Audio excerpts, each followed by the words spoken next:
Bonjour à tous et bienvenue sur la 4e vidéo de cette chaîne. Aujourd'hui, vous le savez, on va à la rencontre d'expatriés français. Qui sont ces expatriés français? Ce sont des youtubeurs, des vlogueurs comme nous, ils vloguent en Malaisie, ils habitent à Kuala Lumpur et c'est la Deglingo Team. C'est une famille, ils sont 3, ils ont un petit fils qui a 2 ans. Vous allez les rencontrer, on se rend chez eux dans leur résidence, ils nous accueillent gentiment pour qu'on puisse les rencontrer, les interviewer. On va leur parler d'expatriation, on va leur parler d'entrepreneuriat et on va leur parler de tourisme durable. On va leur poser une petite série de questions et ils vont nous répondre pour que vous ayez un peu une idée de ce qu'est la vie ici en Malaisie et plus particulièrement à Kuala Lumpur. Donc on se rend chez eux, à tout de suite.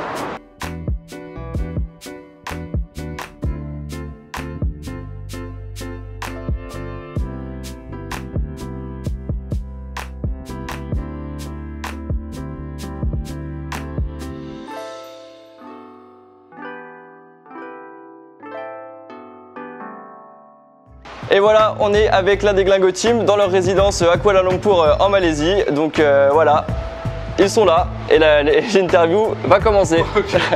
Bonjour Titi. Bonjour. Et un petit Yosh. Allez, un petit Yosh.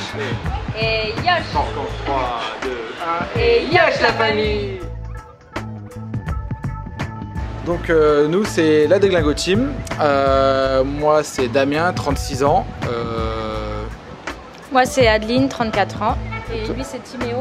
T'as quel âge? 2 ans, très bien. Donc on est expatrié en Malaisie à Kuala Lumpur depuis 2014, donc ça fait 5 ans aujourd'hui. Alors on est originaire de Lorraine, à côté de Metz. Tous les deux on s'est rencontrés au lycée en 2000, donc ça fait déjà un moment. Et on est arrivé ici en 2014 suite à ma société française franco-belge qui nous a expatriés ici pour l'ouverture, la construction d'une nouvelle usine en Malaisie.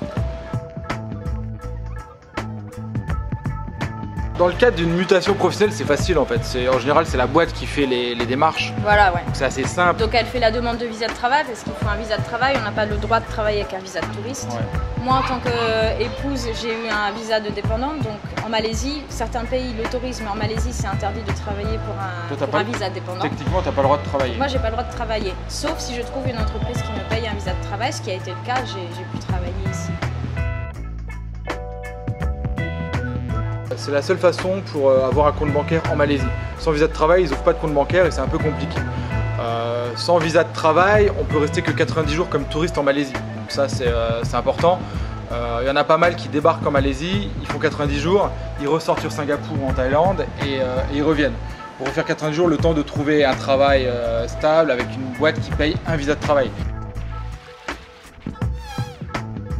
Les expatriés sont clairement la cible des agences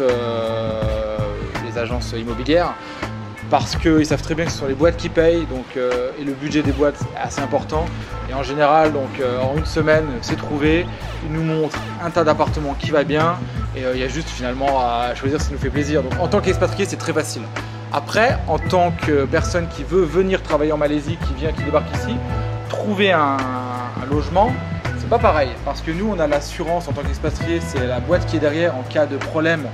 Il y a une garantie de la société qui dit au propriétaire que finalement la boîte garantit au cas où il y a un licenciement ou autre. Là clairement tu es... Là du coup c'est comme la France quand tu demandes les 2 CDI et la caution et tout ça. En fait. Voilà, c'est ça. Alors que si vous venez en tant que personne indépendante, des fois certains propriétaires ne vous accorderont pas la location. Ça c'est un peu à part. On est au carrefour de l'Asie, il y a tous les types de nourriture qui se mélangent, aussi bien l'asiatique, japonaise, coréenne, vietnamienne, indonésienne, et on peut trouver également plein de nourriture western comme ils disent ici. De plus en plus on a vu l'évolution. De plus en plus on a vu une évolution de malade en 5 ans avec tous les produits d'importation. Avant c'était compliqué de trouver beaucoup de charcuterie, du fromage. Aujourd'hui on arrive à trouver de la raclette, du reblochon. Et clairement au début on courait pas après, mais clairement après 1 an, ça a vraiment envie de notre petite raclette. Ça manque, on a de temps en temps, on mange pas du pain tous les jours, mais notre petite baguette en bas, le samedi matin on aime bien la chercher. Et ça c'est cool, quoi. Ça c'est cool. On a beau faire, c'est dans les gènes et Il nous manque le côté sucré aussi après chaque repas. On n'a pas de dessert en fait en Asie et ça va. Il y a des fruits. Il y en a hein, des desserts. Le petit fondant au chocolat ou la crème brûlée, il faut... Tout simplement le petit yaourt. Ça se trouve, mais il faut aller dans les restaurants européens et il faut payer le prix d'ailleurs. Il faut payer le prix, ça n'a plus rien à voir. Donc il y a vraiment la vie, on peut manger local pour aller, on va dire à 3, on va manger pour 10 € ou on va se retrouver à 50, à 100 € pour tous les 3. Donc c'est vraiment totalement différent et ça dépend du budget.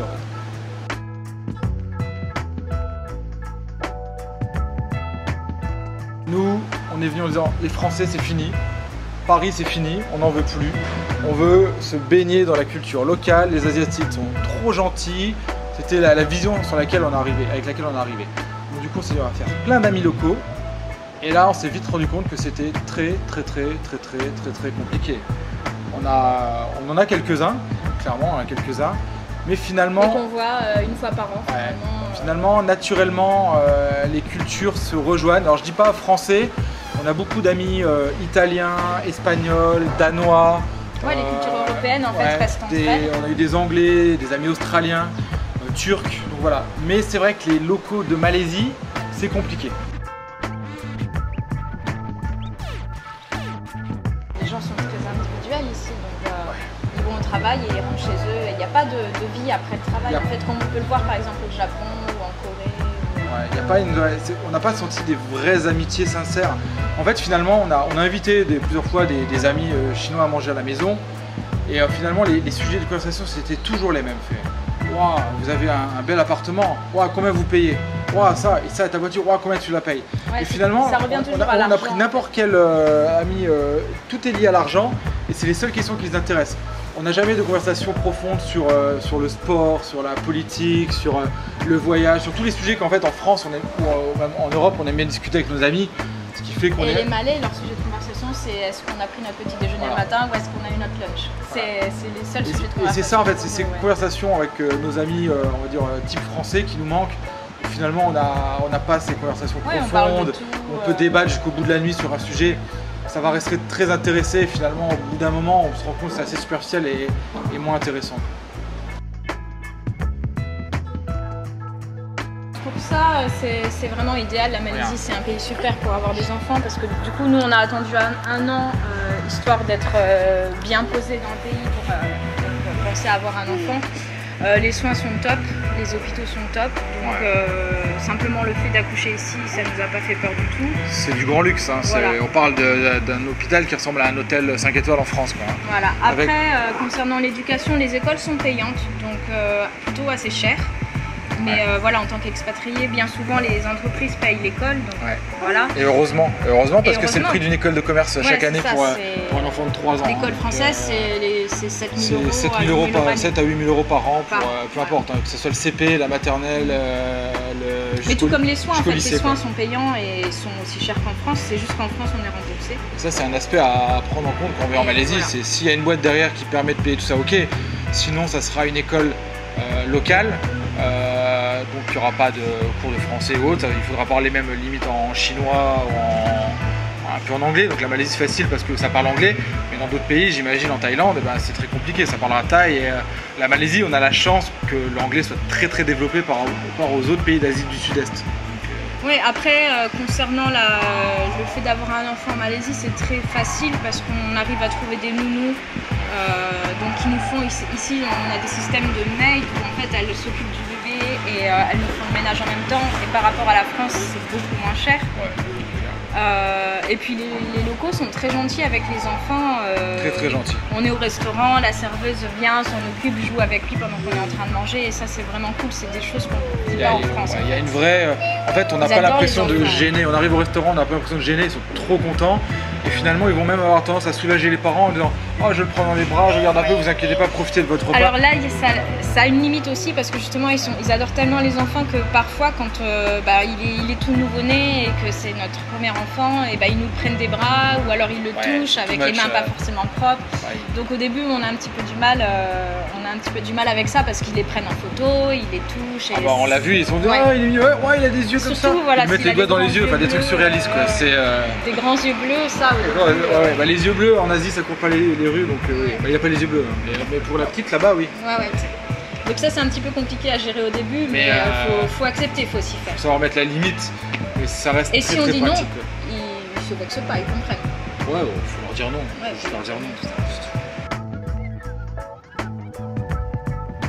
Ouais, Très bonne question. Coût de la vie. Ça dépend de la manière dont on en vit. Deux façons de vivre. Hein. Ouais. Façon, j'ai envie de dire, roots, backpack, où on peut vivre en Malaisie. Il y a des auberges de jeunesse à 10 € par jour. Manger au Mamak 3 repas par jour pour 10 €, à mon avis, pour 20 à 30 € par jour, on peut vivre. Hein. On va dire en mode vacances, tranquille. Après, y vivre, on trouve des appartements, on va dire des colocs ou pour des gens qui veulent venir. 1000-1500 ringgit, donc 2 à 300 €, on trouve un appartement sans problème. Et les colocs, ils ont tendance à prendre des appartements beaucoup plus grands, 100-150 mètres carrés, pour 4500 ringgit, donc 1000 € par mois. On a des super colocs avec 150 mètres carrés, des choses qu'on ne pourrait pas forcément faire en Europe. Donc ça, on recommande pour ceux qui veulent venir au mois démarrer, trouver une coloc. Ça permettra d'avoir des appartements de malades avec des complexes, des piscines. Vous avez vu, les condominiums sont gigantesques. Et il y a tout le confort qu'on ne peut pas trouver en France, clairement. Donc ça, c'est hyper agréable. Après, le coût de la vie, oui, on peut vivre pour très cher aussi. On peut manger pour 2 €, comme se faire un resto gastronomique pour 100, 200, 300 €. Quoi. Ça, on en a testé, qui sont excellents. Et voilà, donc il y a vraiment, ça dépend vraiment de vos attentes, de vos moyens et votre niveau de vie. Quoi. Qu'est-ce qui est pas cher ici? L'essence? Qu'est-ce qui est pas cher? Ouais. Qu'est-ce qui est pas cher? L'essence, ouais. Alors l'essence, c'est un sujet sensible en France. 20 € pour le plein. Bon, ça fait plaisir, hein, 20 € le plein. Les péages vraiment pas chers. Ouais, clairement, hein, le coût de la vie. Les transports sont pas chers non plus. Un taxi, ça peut coûter 2 €, 3 €. Clairement, hein, le coût de la vie aujourd'hui, c'est 1 €, 4,7 ringgit.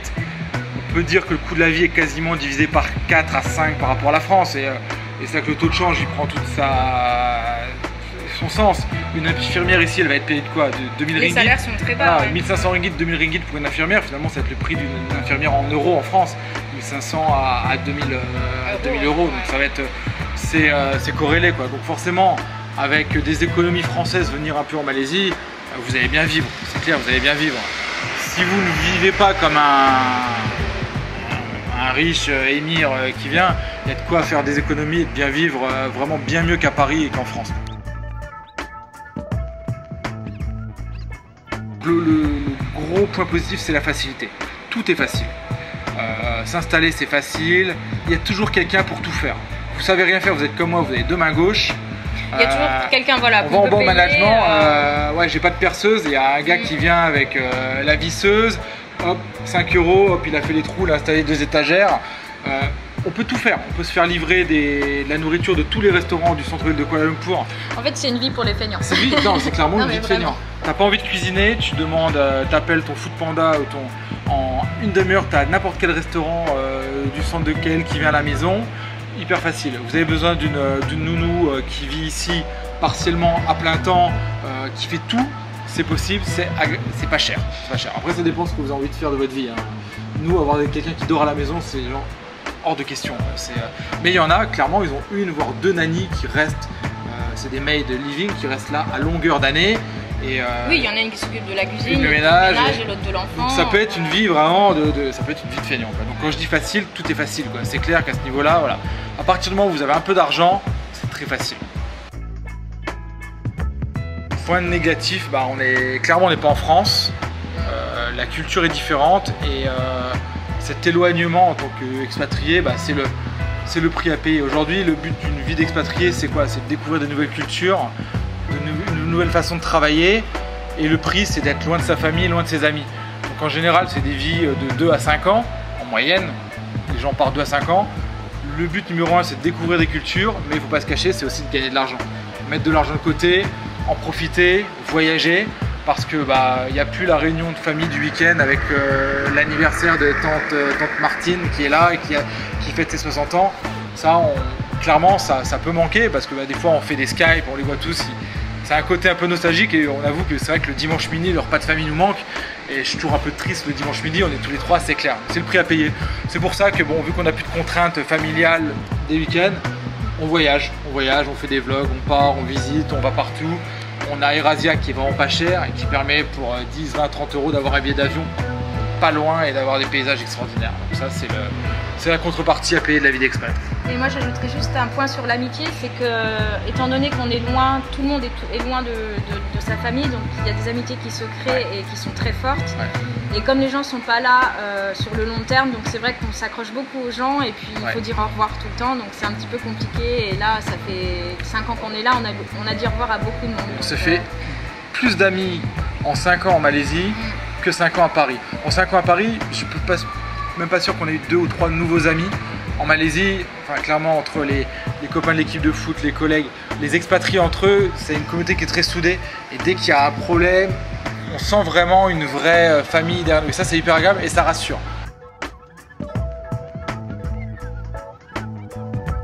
Moi, en France, j'étais commercial dans une société qui extrait du calcaire et on produisait de la chaux. Expatrié donc il y a 5 ans, j'ai travaillé 7 ans en France, 5 ans en Malaisie et le but était de construire une nouvelle usine en Asie et moi d'exporter, de vendre le produit en Asie. Donc une vie d'expatrié simple avec le transfert de Paris vers Kuala Lumpur. Moi, mon métier d'avant, donc j'étais infirmière en France et ici, j'ai pas pu exercer ce métier. J'ai fait un remplacement d'infirmière au lycée français de 2-3 mois en congé maternité. Par contre, trouver un emploi fixe ici en tant qu'infirmière, c'est compliqué parce que le diplôme n'est pas reconnu. Donc, ils embauchent plutôt les locaux. Et puis, donc, il y a la partie salaire aussi où une infirmière française attend un salaire plutôt français alors qu'ici, le salaire est plutôt local, donc divisé par 4,5. Donc, c'est compliqué. Je ne sais pas si vous l'avez vu sur nos vidéos, on a une chaîne YouTube qui nous permet depuis 2 ans de faire découvrir l'Asie en général mais avec un focus sur la Malaisie. On vlog en famille en Malaisie depuis 2 ans et on fait clairement de la promotion pour ce pays et depuis peu... Du coup j'ai ouvert mon business par rapport à ça, voilà. De conseils en voyage. Donc je ne suis pas une agence de voyage mais j'organise pour vous et je vous envoie donc, tous les liens pour réserver vous-même.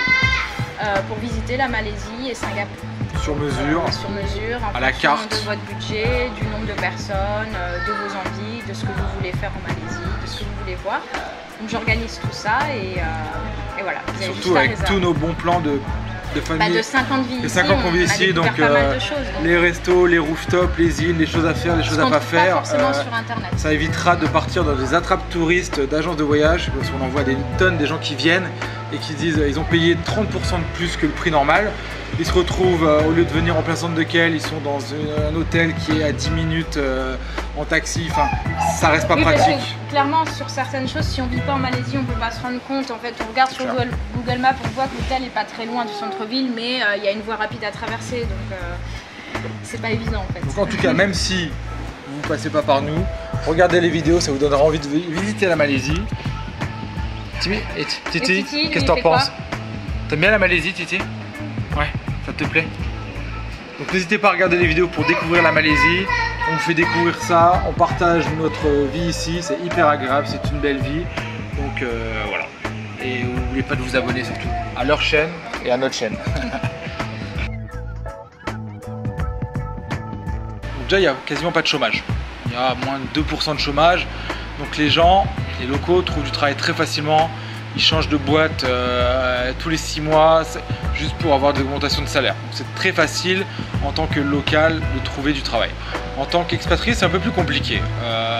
Je dirais que les amis qui sont venus, il y en a pas mal qui sont venus en VIE. Donc la bonne approche pour venir en Malaisie, c'est de démarrer par un VIE, 12-18 mois dans une boîte. Ça permet déjà d'avoir un pied à terre, de voir comment ça marche, de voir si la vie ici plaît déjà. C'est déjà une bonne approche. Et ensuite, trouver du travail, oui. Il faudra juste se dire que les salaires ne seront pas aussi importants qu'en France. Mais le coût de la vie est 3 à 4 fois moins cher. Donc on s'y retrouve largement. Donc ça c'est un premier point. Après, trouver un travail dans une boîte locale, ça se trouve, hein, on a eu des amis qui l'ont fait. Ça se fait très bien. Au-delà de 5000 ringgit, les boîtes payent pour le visa de travail. Donc un salaire minimum de 5000 ringgit pour un étranger, la boîte paye pour le visa, donc ça se fait. Et après il n'y a pas de... Il faudra juste penser à bien souscrire une bonne assurance santé, parce qu'en France on est habitué à avoir la santé à 100% remboursée. Ici il faut faire des trucs complémentaires. Pareil pour la retraite, un financement privé, donc faire comme la CFE, c'est la Caisse des Français à l'étranger, c'est pas donné, c'est 300 à 500 € par mois, cotiser tous les mois pour se payer sa retraite, parce que quand on est ici non expatrié mais dans une boîte, il faut penser à sa retraite, donc ça c'est une chose à pas oublier. Mais ça se fait quoi, si vous avez un diplôme ingénieur commercial ou autre, ou n'importe quel type de formation, ça se fait, et il faudra juste penser à sa retraite et à sa santé, c'est le conseil numéro 1 quand vous venez ici, quoi. Alors, vraiment beaucoup moins développé. Ouais, alors clairement en termes de développement durable, la Malaisie, il y a du chemin à faire. Alors déjà, en termes de développement normal, la Malaisie depuis 2004 est considérée comme pays développé et plus pays en voie de développement, ce qui fait une grande différence déjà. Donc on est en droit d'attendre des qualités en termes de respect de la nature, de l'environnement, des parcs nationaux, des plages paradisiaques d'un certain niveau. Sauf qu'en réalité, en fait, ce qu'ils mettent en avant sur leur site internet ou autre, où voilà, on paye des cotisations pour les parcs pour respecter par exemple Perhentian, les îles paradisiaques, et la réalité est différente. On paye, mais derrière on ne sent pas qu'il y a vraiment cet argent qui est investi pour protéger la nature. C'est vrai que derrière les hôtels, il y a la décharge. Voilà, il y a des décharges derrière tous les hôtels. On a vu du déchargement sauvage de bidons avec de l'essence sur les plages paradisiaques du nord-est. Et ça, clairement, bon, c'est puni par la police. Le problème, c'est que derrière tout ça, il y a quoi? Il y a la corruption, on va pas se cacher. Ces gens qui font ça, ils n'hésitent pas à arroser. Ça permet de passer ça tranquillement. Et finalement, on est loin du développement durable parce que la corruption permet d'étouffer pas mal d'affaires. Et ça, aujourd'hui, c'est un vrai problème. On espère vraiment qu'ils vont prendre une direction parce qu'ils sont assis sur une mine d'or. La Malaisie, il y a des endroits qui sont magiques. Et c'est triste des fois de voir à quel point il y a des déchets partout et les gens n'en ont pas grand chose à faire. Mais ça, c'est une prise de conscience nationale, j'ai envie de dire. Beaucoup de gens aujourd'hui n'ont pas le recul comme en France de faire attention à simplement à pas jeter sa canette sur le sol, sur une plage paradisiaque, quoi, ou même dans la rue, quoi. Oui, qu'est-ce qui se passe? C'est bon, tu sais? Clairement sur le développement durable, Apple Juice, il est là. Donc ouais, le développement durable en Malaisie. Donc clairement, on disait, il y a du progrès à faire. Ce qui est mis en avant et les choses pour lesquelles on paye, elles ne sont pas forcément mises en exerce dans la vie de tous les jours. Et il y a vraiment une prise de conscience nationale qui doit avoir lieu sur le sujet. Parce qu'aujourd'hui, clairement, les gens ne respectent pas la nature, l'environnement. Mais ils commencent à faire quand même des progrès. Par exemple, là, en Malaisie, ils interdisent les pailles en plastique depuis un mois. Ouais, c'est interdit dans les bars et les restaurants de donner des pailles en plastique. Bon, ils respectent plus ou moins, mais... il y a des petites actions. Ça, c'est des actions, on va dire, prises au niveau du gouvernement. C'est facile à mettre en place, ça se fait bien.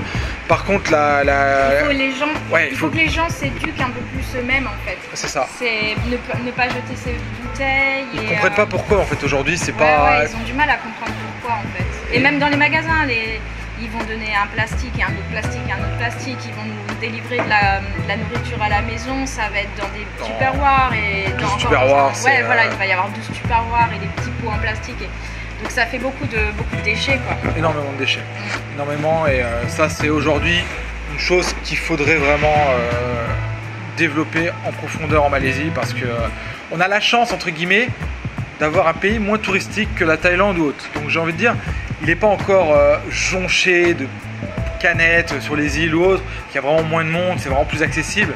Mais le jour, parce qu'aujourd'hui, via ces vidéos, via YouTube, via la promotion, les réseaux sociaux, de plus en plus de monde va venir en Malaisie. Aujourd'hui, il y a 150 000 Français par an qui viennent visiter la Malaisie. J'imagine bien que dans 5 ans, ce sera peut-être 300 000, voire plus.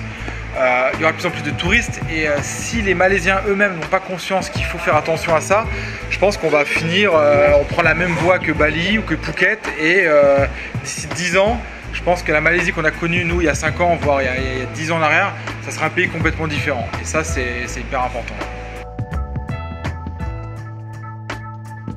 On est au carrefour de l'Asie, on peut voyager tout le temps pour des prix vraiment dérisoires. AirAsia, qui est 10 années d'affilée meilleure compagnie low cost au monde, qui fait des vols pour 10 à 30 €. On se fait des allers-retours sur les pays voisins, Thaïlande, Malaisie, Indonésie, Philippines. Ça permet de voyager énormément et pour nous, ça nous permet de découvrir un tas de cultures extraordinaires.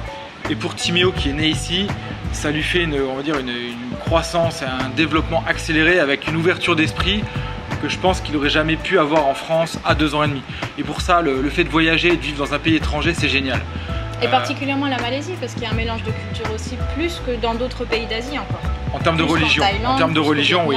Là, il y a plusieurs religions qui se côtoient, hindouisme, bouddhisme, islam, catholique.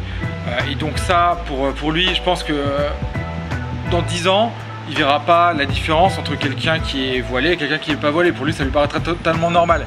Et ça, c'est totalement le genre de tolérance qu'on a voulu lui inculquer et pour lesquels on est heureux qu'il ait grandi ici. Après, les langues, clairement, ça lui permet à 2 ans et demi, il parle à l'école en anglais, à la maison en français. Et il arrive déjà à faire le switch, savoir à qui parler anglais et à qui parler français. Et ça, c'est extraordinaire. Ça, je pense qu'il faut, pour qu'il soit bilingue parfaitement, il faut qu'il reste jusqu'à ses 5 ans ici, où là, il l'aura clairement en tête et il l'oubliera plus.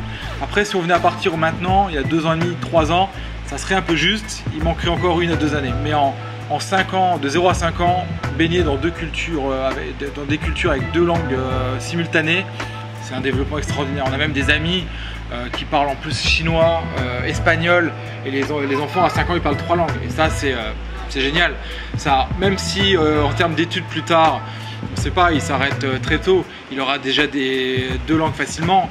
Et on compte clairement, il apprendra le chinois à mon avis dès qu'il va rentrer au CP. Et ça lui assure déjà sur le long terme des avantages non négligeables pour le futur.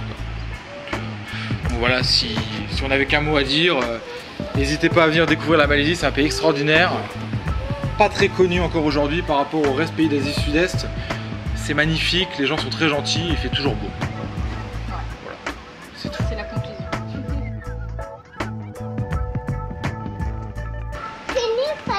Ouais. On a fini de parler. Voilà, c'était la Déglingo Team en direct de notre condominium de Kuala Lumpur. On vous fait des bisous, on vous dit au revoir. Tu vas faire un bisou, tu vas voir. Tu dis bye bye. Voilà. Bye bye. Bye bye. Et voilà, l'interview est terminée, j'espère que ça vous a plu, j'espère que vous en avez appris un peu plus sur l'expatriation en Malaisie. On a passé vraiment un super moment. Hein. Ouais, ils sont vraiment sympas, allez vous abonner à leur chaîne. Ouais, allez vous abonner à leur chaîne, on vous met le lien en description, abonnez-vous, ils font des super vidéos, des super vlogs en Malaisie et dans toute l'Asie du Sud-Est. Si d'ailleurs vous êtes intéressé pour visiter la Malaisie, pour faire un voyage en Malaisie, n'hésitez pas à contacter Adeline qui vous fera des voyages sur mesure. Voilà, elle vous préparera tout votre voyage selon votre budget, selon ce que vous avez envie de faire. Donc n'hésitez pas à la contacter. Message personnel à la Déglingo Team, merci à vous de nous avoir accueillis, c'était vraiment sympa, on a passé un super moment. J'espère qu'on se reverra. Et pour tous ceux qui nous suivent, voilà, on va faire quelques rencontres comme ça de temps en temps pour que vous puissiez rencontrer des Français expatriés. Et on se retrouve demain pour un nouveau vlog. À demain. À demain.